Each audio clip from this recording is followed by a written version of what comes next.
ओम शांति। 8 मई 2024 के ईश्वरीय महावाक्य। पहले एक नज़र मुरली के मुख्य पॉइंट पर। बाबा ने कहा, तुम कैसे 84 जन्म लेते हो। कल्प की आयु को लंबा चौड़ा टाइम देने कारण इतनी सहज बात भी मनुष्य समझते नहीं, इसलिए ब्लाइंड फेथ कहा जाता है। तुम जानते हो, पुनर्जन्म लेते लेते, पाठ बजाते बजाते अभी अंत में आकर पहुँचे हैं। नॉलेज का प्रभाव देखो कैसा है, यह तुम ही जानते हो। तो बच्चों को अंदर में कितना गदगद होना चाहिए। जब धारणा हो तभी अंदर में वह खुशी आए। तुम ब्राह्मण कितना उपकार करते हो, बाप भी उपकार करते हैं ना। जो बिल्कुल ही अनजान है उन्हों को सदा सुखी बनाए। और फिर बाबा ने कहा, तुम कहेंगे पहले पहले हम आए तो बहुत सुख देखा, फिर हम भक्ति करने लगे। पूज्य और पुजारी में कितना रात दिन का फर्क है। अच्छे अच्छे बच्चों की बुद्धि में यह चक्र फिरता रहता है, तभी आकर कहा जाता है सुदर्शन चक्रधारी। यह पढ़ाई ईश्वरीय है, इसमें दिन रात ख्यालात चलने चाहिए। हम एक बार समझ लेते हैं, जैसे कि देख लेते हैं, फिर वर्णन करते हैं। बाप को भी जादूगर, सौदागर, रत्नागर कहते हैं ना। आत्मा में ही सारा ज्ञान ठहरता है, आत्मा ही ज्ञान सागर है। एक बाप ही नॉलेज फुल है, हमको पढ़ाते भी है। यह सिर्फ तुम बच्चे ही जानते हो। यह दिन रात अंदर में सिमरन चलना चाहिए। तुमने पाठ बजाया, तुम जानते नहीं हो, और जिसने पाठ ही नहीं बजाया है वह सब सुनाते हैं। वंडर है ना। बाप कहते हैं, मैं कुछ भी देखता नहीं हूँ, न मैं सतयुग त्रेता में आता हूँ, परंतु मेरे में नॉलेज कितनी अच्छी है। मैं पाठ बजाने आता ही नहीं और तुमको सारा पाठ समझाता हूँ, इसलिए ही मुझे नॉलेजफुल कहते हैं। और फिर लास्ट में बाबा ने कहा, इसको कुदरत कहेंगे ना। हर एक बात वंडरफुल है। तो बाप बैठ नई नई बातें समझाते हैं। ऐसे बाप को कितना याद करना चाहिए। हम कैसे 84 जन्मों में आते हैं। हम सो देवता, फिर क्षत्रिय, वैश्य, फिर शूद्र। यह सिमरन करने में क्या कोई तकलीफ है। भक्ति मार्ग में तो कुछ भी तुम नहीं जानते थे। मेरी कितनी महिमा करते हैं, परंतु जानते कुछ भी नहीं। यह भी कितना वंडरफुल खेल है। कल्प पहले जिन्होंने समझा था वही समझेंगे। दैवी परिवार वाले जितने बनने वाले होंगे उन्हों को ही धारणा होगी। सच्चे दिल से निस्वार्थ भाव से सेवा करनी है। बाबा कहते हैं, ऐसे बच्चों की हुंडी में सकारता भरता हूँ। सर्विस करते रहो, मांगो कोई से भी नहीं, मांगने से मरना भला। आपे ही तुम्हारे पास आ जाएगा। मांगने से सेंटर इतना जोर नहीं भरेगा। बिगर मांगे तुम सेंटर जमाओ, आपे ही सब आता रहेगा, उसमें ताकत रहेगी। और अब सुनते हैं महावाक्यों को विस्तार से। मुरली का सार है, मीठे बच्चे, विश्व की सभी आत्माएं अनजान और दुखी है। आप उन पर उपकार करो। बाप का परिचय देकर खुशी में लाओ, उनकी आंखें खोलो। प्रश्न है, किसी भी सेंटर की वृद्धि का आधार क्या है। उत्तर है, निस्वार्थ सच्चे दिल की सेवा। तुम्हें सर्विस का सदा शौक रहे तो हुंडी भरती रहेगी। जहाँ पर सर्विस हो सकती है वहाँ प्रबंध करना चाहिए। मांगना किसी से भी नहीं है, मांगने से मरना भला। आपे ही सब कुछ आएगा। तुम बाहर वालों की तरह चंदा इकट्ठा नहीं कर सकते। मांगने से सेंटर जोर नहीं भरेगा, इसलिए बिगर मांगे सेंटर को जमाओ। ओम शांति। रूहानी बच्चे यहाँ बैठे हैं। बुद्धि में यह ज्ञान है कैसे शुरू में हम ऊपर से आते हैं। जैसे विष्णु अवतार का एक खेल दिखाते हैं, विमान पर बैठकर फिर नीचे आते हैं। अभी तुम बच्चे समझते हो अवतार आदि जो कुछ दिखाते हैं वह सब रॉन्ग है। अभी तुम समझते हो हम आत्माएं असल में कहाँ के रहने वाले हैं, कैसे ऊपर से फिर यहाँ आते हैं, कैसे 84 जन्मों का पाठ बजाते पतित बनते हैं, अभी फिर पाप पवित्र बनाते हैं। यह तो जरूर तुम स्टूडेंट की बुद्धि में होना चाहिए। 84 का चक्र हम कैसे लगाते हैं यह स्मृति में रहना चाहिए। पाप ही समझाते हैं तुम कैसे 84 जन्म लेते हो। कल्प की आयु को लंबा चौड़ा टाइम देने कारण इतनी सहज बात भी मनुष्य समझते नहीं, इसलिए ब्लाइंड फेथ कहा जाता है। जो भी और धर्म है वह कैसे स्थापन होते हैं यह भी तुम्हारी बुद्धि में है। तुम जानते हो पुनर्जन्म लेते लेते पाठ बजाते बजाते अभी अंत में आकर पहुँचे हैं, अब फिर वापस जाते हैं। यह नॉलेज तुम बच्चों को ही है। दुनिया में और कोई भी यह नॉलेज नहीं जानते हैं। कहते भी है 5000 वर्ष पहले पैराडाइज था, परंतु वह क्या था यह नहीं जानते हैं। जरूर आदि सनातन देवी देवताओं का राज्य था, परंतु यह बिल्कुल नहीं जानते। तुम समझते हो हम भी पहले कुछ नहीं जानते थे, और धर्म वाले ऐसे थोड़े ही है कि अपने धर्म स्थापक को नहीं जानते। तुम अभी जानकर नॉलेजफुल बने हो, बाकी सारी दुनिया अनजान है। हम कितने समझदार बने थे, फिर अब बेसमझ अनजान हो गए हैं। मनुष्य होकर अथवा एक्टर्स होकर हम नहीं जानते थे।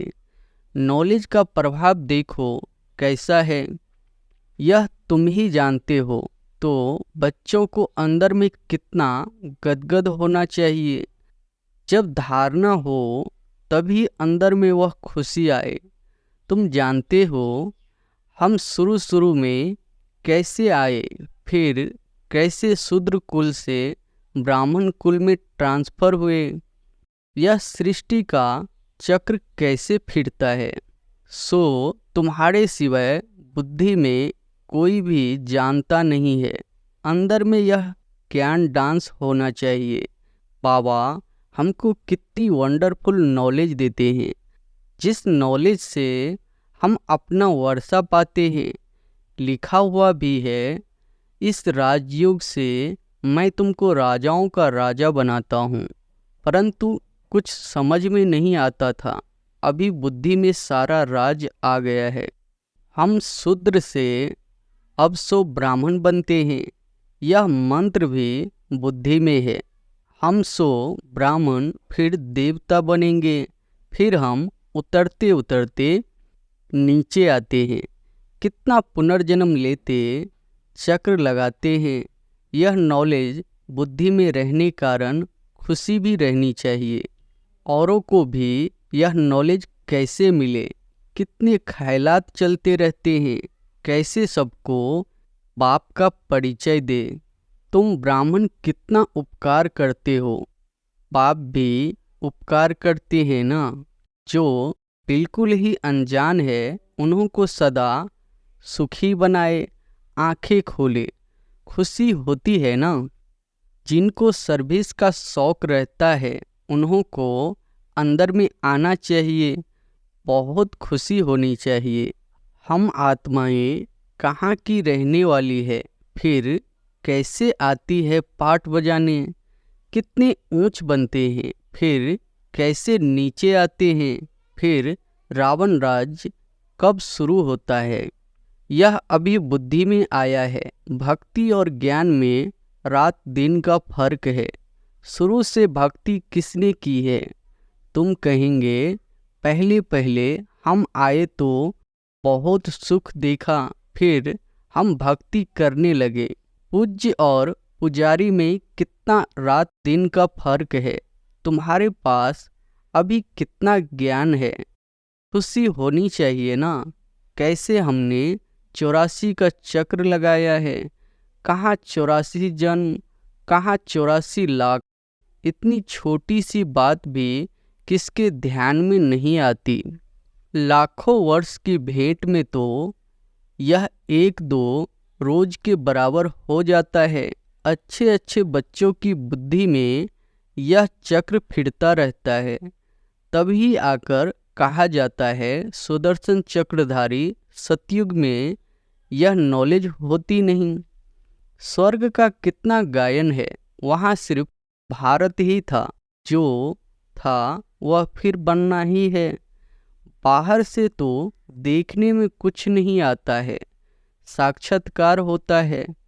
तुम जानते हो यह पुरानी दुनिया अब खत्म होनी है, फिर नंबरवार हम नई दुनिया में आएंगे।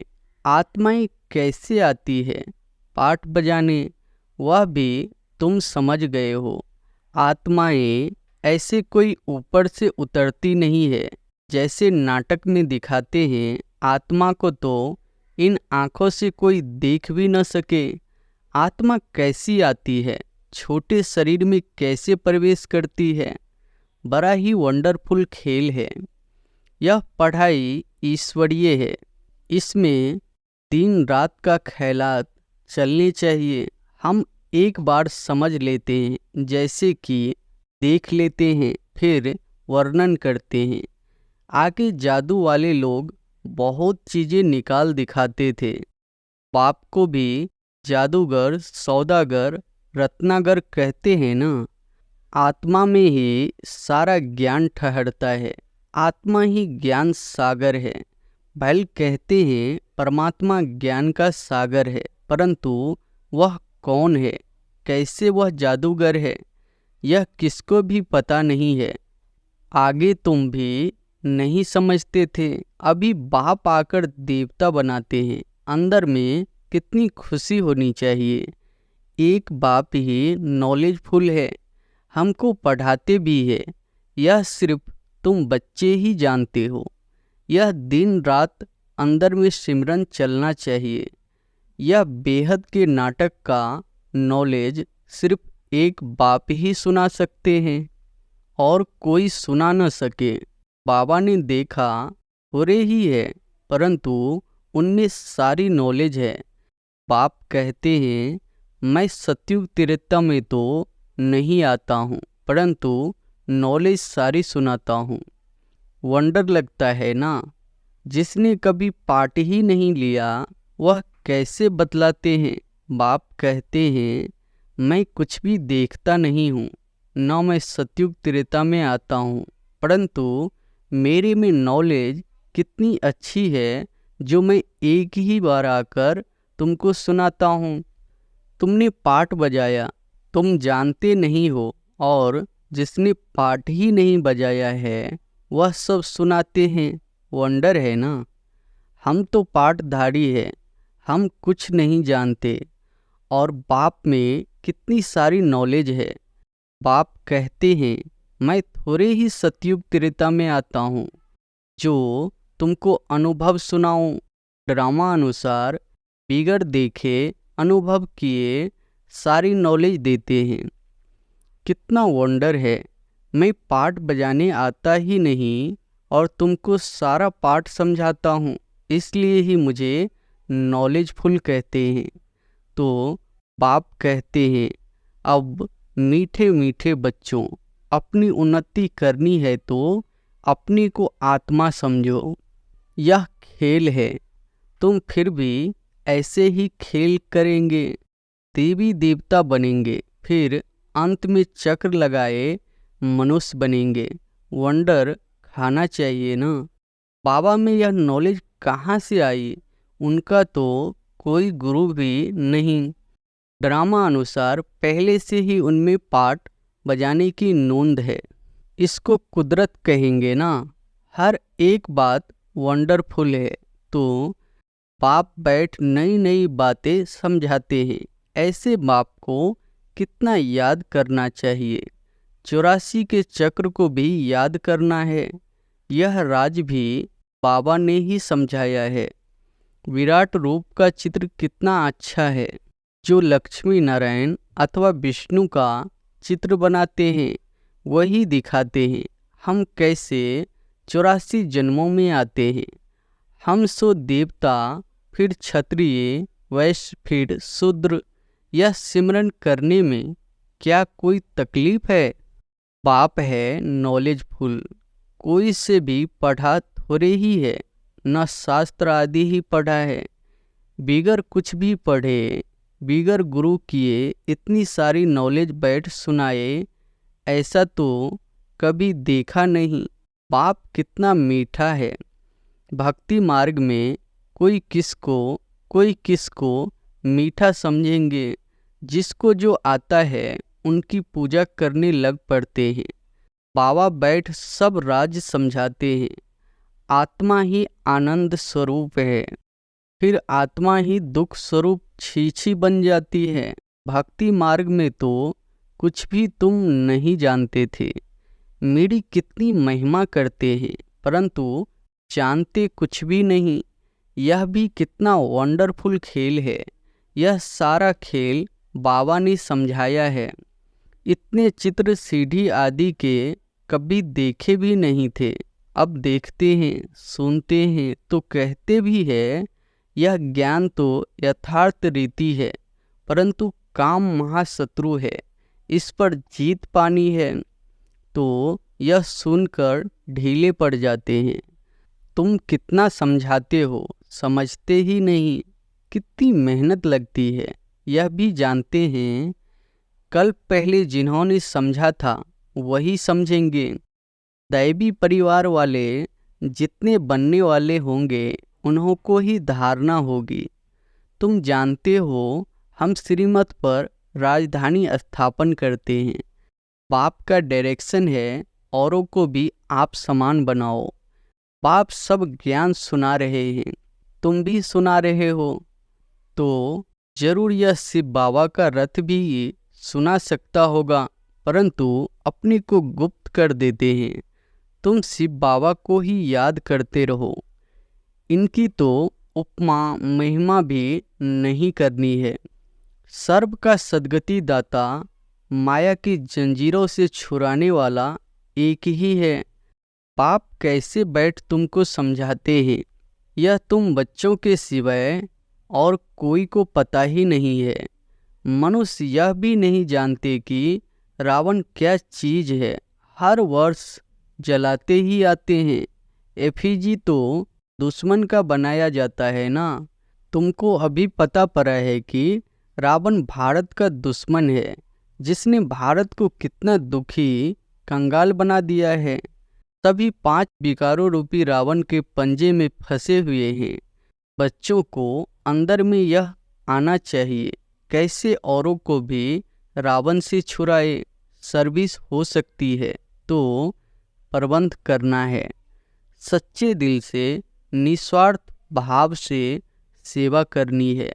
बाबा कहते हैं ऐसे बच्चों के हुंडे में सकारात्मकता भारत हूँ। ड्रामों में नोंद है, सर्विस का अच्छा चांस है तो इसमें पूछने का भी नहीं रहता। बाप ने कह दिया है सर्विस करते रहो। मांगो कोई से भी नहीं, मांगने से मरना भला।